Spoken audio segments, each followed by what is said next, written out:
Then cut the stem with a sharp blade. You can see some colored dots which are tiny cubes of the stems. This cutting section is called cross section. This is an experiment. You can do it on your own.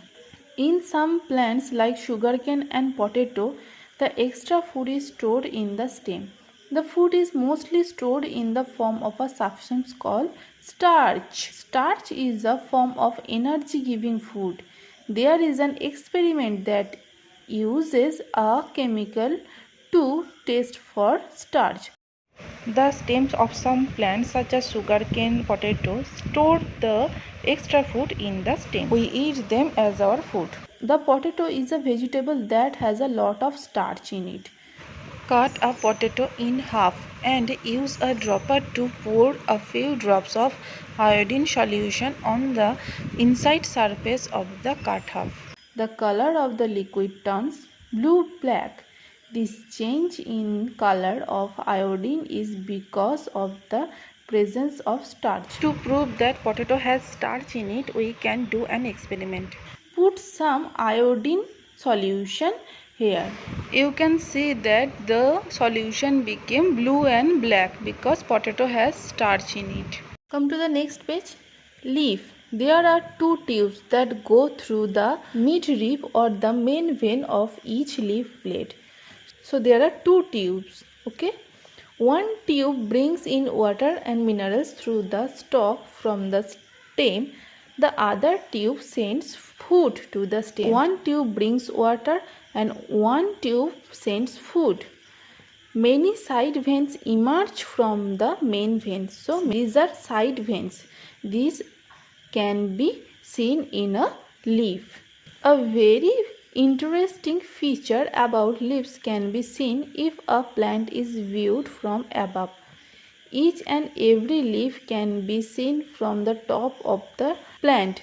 Thus no leaf blocks sunlight from falling on another leaf. So if we can see a plant from above, we can see that every leaf gets sunlight. Sunlight provides the leaf with energy to produce food.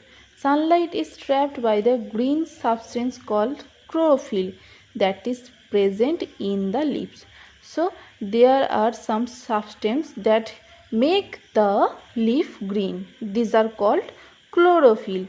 Chlorophyll make the leaf green. The upper surface of the leaves are greener as they contain more chlorophyll. On the underside of leaves there are many openings, too small to be seen with our naked eyes. The leaves take in and gives out gases through their stomata. So there are some stomata in the leaves.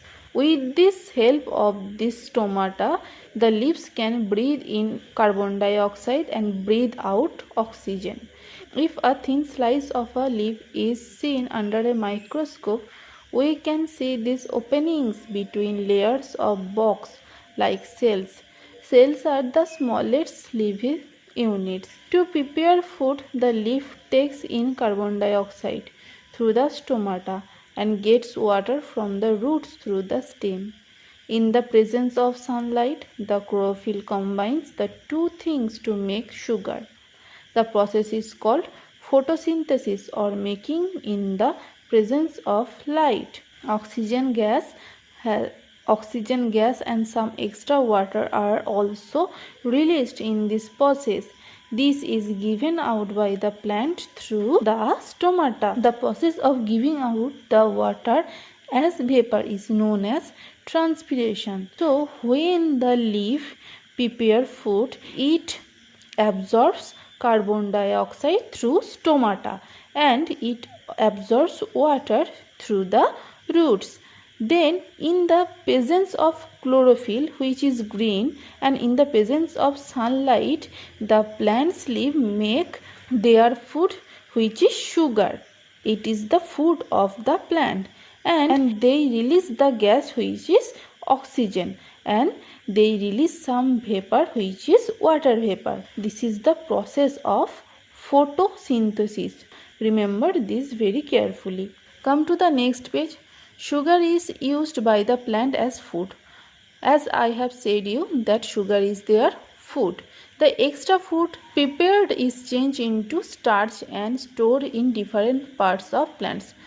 We can store our food in our refrigerator or in our home.